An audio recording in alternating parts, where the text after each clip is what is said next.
Welcome back, guys. In this video we're going to look at the virtual Earth approximation.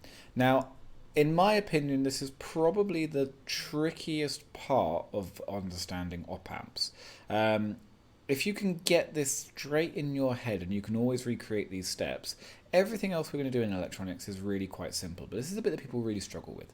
So again, as with this whole topic, really take your time with it, pause the video, come back, and of course ask me questions if there's anything that you are unsure of.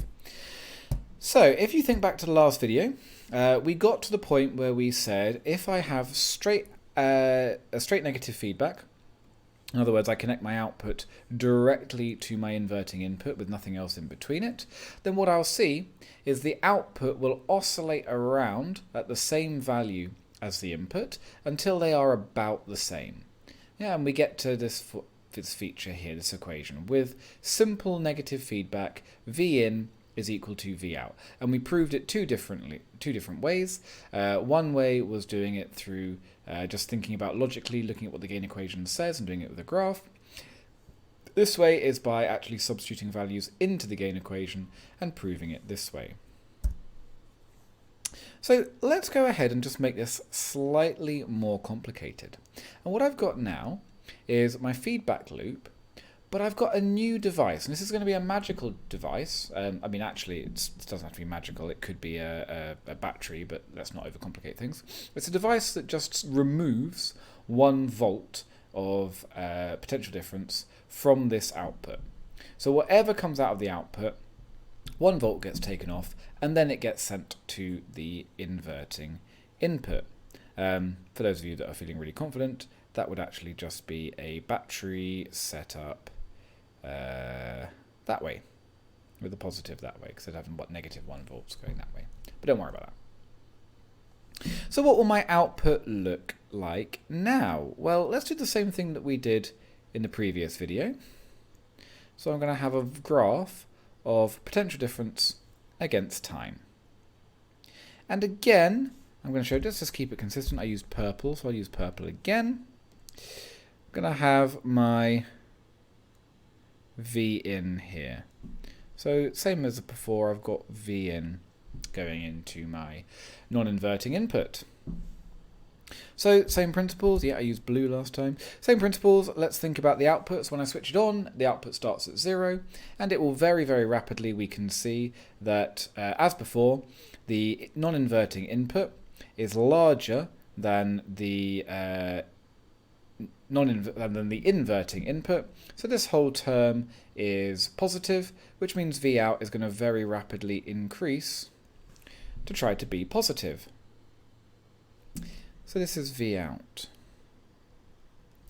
However, now V out is not equal to V inverting, because I've got this magic little box here, or battery, that is removing 1 volt of potential difference.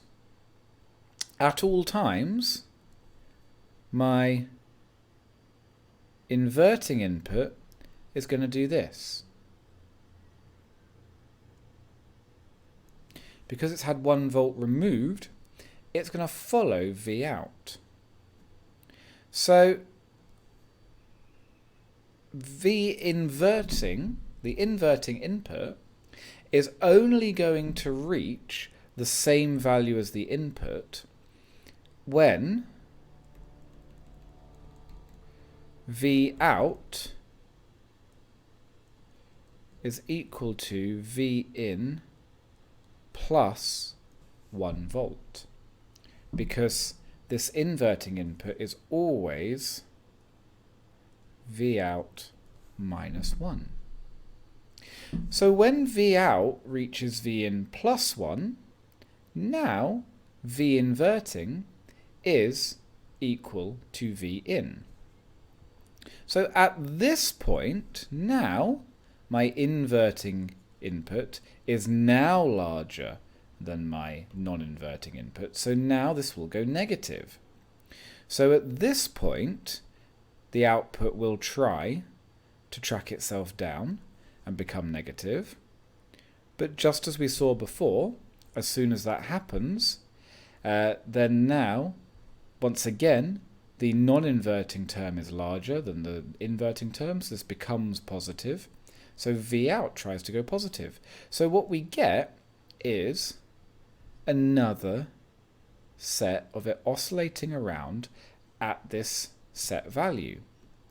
But the green line for our inverting input is going to be our output.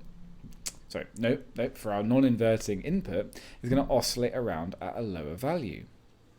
So once again, I can say the inverting input is about the same as the non-inverting input. However, now I can also say that V out is equal to V in plus 1. So this brings us to a really cool principle. If you think about this idea of a graph and you think about how the output will try to get bigger whenever the inverting input is smaller than the non-inverting input. Yeah? So we can say, for any case, if the inverting input is smaller than the non-inverting input, the output increases. If at any point the inverting input is larger than the non-inverting input, output decreases. And both of these occur until the inverting input is about the same as the non-inverting input. And on a microsecond scale, they will be wobbling around each other, going up and down. But this negative feedback loop means they're always going to be the same. And actually, it's not going to matter what device we put in here. They're always going to find that these two equations that this green equation holds true.